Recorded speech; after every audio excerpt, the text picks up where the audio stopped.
আজ নতুন বছরের দ্বিতীয় সপ্তাহ।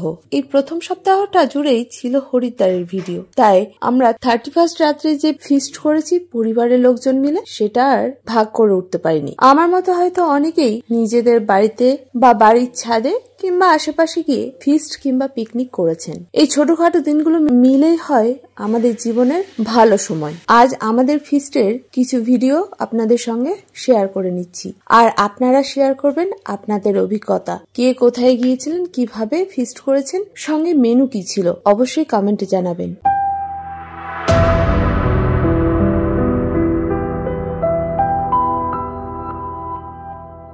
এবার চলে যাই মূল ভিডিওতে। আমাদের সন্ধ্যের পর্বে ছিল চা, বেকারি বিস্কিট, আর যতক্ষণ চা বিস্কিট খাওয়া হচ্ছে ততক্ষণই অন্যদিকে প্রিপারেশন করা হচ্ছিল চিকেন পকোড়ার জন্য। এমনকি রাতের খাবারের আয়োজনও করা হচ্ছিল। এখানে টমেটো কাটা হচ্ছে একদিকে, পেঁয়াজ কাটা হয়ে গেছে, ফুলকপি, গাজর, মটরশুঁটি ছাড়ানো হয়ে গেছে, আলু কাটা হয়ে গেছে। আজকের মেনুতে কি থাকবে সেটা দেখে নিন। এগুলো দেখে বুঝতে পারছেন কি কি থাকবে। এখানে বাঁধাকপিও কাটা হয়েছে। এবার পকোড়ার জন্য চিকেনটাকে ভালোভাবে ধুয়ে নেওয়া হয়েছে। একটা বড় পাত্রে চিকেনের টুকরোগুলোকে নিয়ে নেওয়া হয়েছে, ভালোভাবে ধুয়ে জল ঝরিয়ে। তার মধ্যে দিয়ে দেওয়া হয়েছে নুন, স্বাদ অনুযায়ী, ডিম, কর্নফ্লাওয়ার, পেঁয়াজ কুচি, ধনেপাতা, রসুন, কাঁচা লঙ্কার পেস্ট, আবার কর্নফ্লাওয়ার দিয়ে এটাকে মেখে বেশ কিছুক্ষণ রেখে দেওয়া হয়েছে সামান্য জল দিয়ে।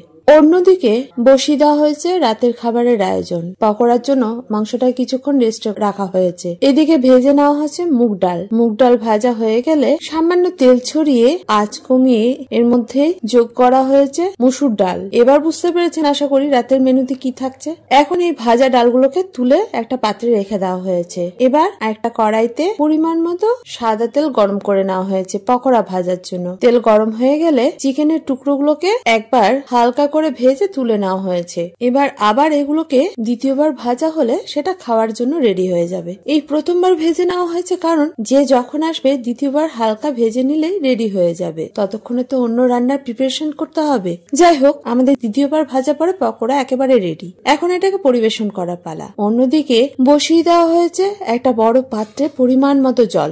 জল ফুটে উঠলে চাল আর ডাল ধুয়ে দিয়ে দেওয়া হয়েছে। ভালোভাবে চাল আর ডাল রান্না করার জন্য দিয়ে দেওয়া হয়েছে হলুদ গুঁড়ো। এই হলুদটাকে সামনে জলে গুলে দেওয়া হয়েছে যাতে সুন্দর একটা কালার আসে। চাল ডাল সিদ্ধ হচ্ছে যতক্ষণে, ততক্ষণে অন্যদিকে কড়াইতে বসিয়ে দেওয়া হয়েছে ফুলকপি, যেটাকে ভালোভাবে ভেজে নেওয়া হয়েছে। এবার চাল ডালের মিশ্রণের উপরে ভেজে নেওয়া ফুলকপিটাকে দেওয়া হয়েছে। তারপর ভাজা হচ্ছে গাজর।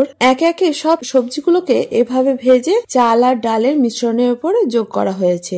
সবশেষে দেওয়া হয়েছে ফোড়ন। দেওয়া হয়েছে জিরে, শুকনো লঙ্কা, তেজপাতা, কাঁচা লঙ্কা, আদা রসুন কাঁচা লঙ্কা পেস্ট। এগুলোকে কষাতেই দেওয়া হয়েছে মটরশুঁটি আর টমেটো। এবার সব শেষে এগুলোকে খিচুড়ির সঙ্গে মিক্স করে দেওয়া হয়েছে। খিচুড়ি এখন রেডি। খিচুড়ির সঙ্গে যেটা খাওয়া হবে সেটার জন্য প্রিপারেশন চলছে। তাই কড়াইতে দেওয়া হয়েছে পরিমাণ মতো তেল। তেল গরম হয়ে গেলে দিয়ে দেওয়া হয়েছে ফোড়ন। ফোড়ন একটু নাড়াচাড়া করে পরিমাণ মতো পেঁয়াজ কুচি দেওয়া হয়েছে।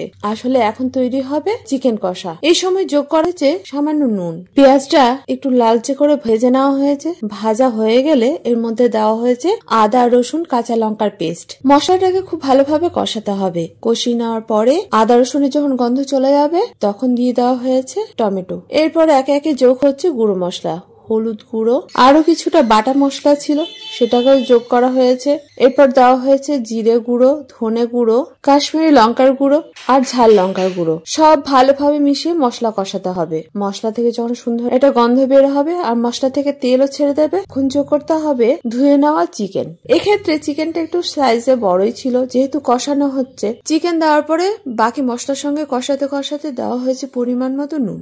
এখন এটাকে মাঝে মাঝে সামান্য জল দিয়ে ভালো করে গামাখা করে রান্নাটাকে তৈরি করা হয়েছে। দেখুন দেখতে কত সুন্দর হয়েছে না। সব শেষে দেওয়া হয়েছে গরম মশলা গুঁড়ো। চিকেন কষাও রেডি। এরপরে তৈরি হয়েছিল চাটনি, যেটা আমি ভিডিও করে উঠতে পারিনি। চলে যাই এবার খাবারের জায়গায়। সকলকে পাতা দিয়ে দেওয়া হয়েছে। এবার চলে এসেছে একে একে খিচুড়ি, চিকেন কষা, চাটনি। একদম খাওয়ার শেষে ছিল নলেন গুড়ের রসগোল্লা। আজকের ফিস্টটা আমরা এই দিয়ে সেরেছি। এই ঠান্ডার মধ্যে এই ধরনের খাবার খেতে কার না ভালো লাগে বলুন তো? যেদিন আমাদের 31st ফিস্ট হয়েছিল সেদিনকে টেম্পারেচার ছিল 9। তাহলে বলুন এই রান্নাটা ছাড়া আর কি রান্না খেতে ভালো লাগে? আপনারা কি দিয়ে ফিস্ট করছেন সেটাও জানাবেন। কোথায় গিয়েছেন, কেমন কাটিয়েছেন অবশ্যই জানাবেন আমার কমেন্ট বক্সে। সঙ্গে নামটাও দেবেন, কোথা থেকে দেখছেন সেটাও জানাবেন। আশা করি এই দিনগুলো আপনাদের ভালো কাটছে। আগামী দিনগুলো যাতে ভালো কাটে এই জন্য ঈশ্বরের কাছে প্রার্থনা করব। আমরা যেন আমাদের গন্তব্যে এগিয়ে যেতে পারি। আজকের ভিডিওটা এই পর্যন্ত। দেখা হচ্ছে পরবর্তী ভিডিওতে নতুন কোনো রেসিপি নিয়ে। আপনারা ভালো থাকুন, সুস্থ থাকুন। ধন্যবাদ।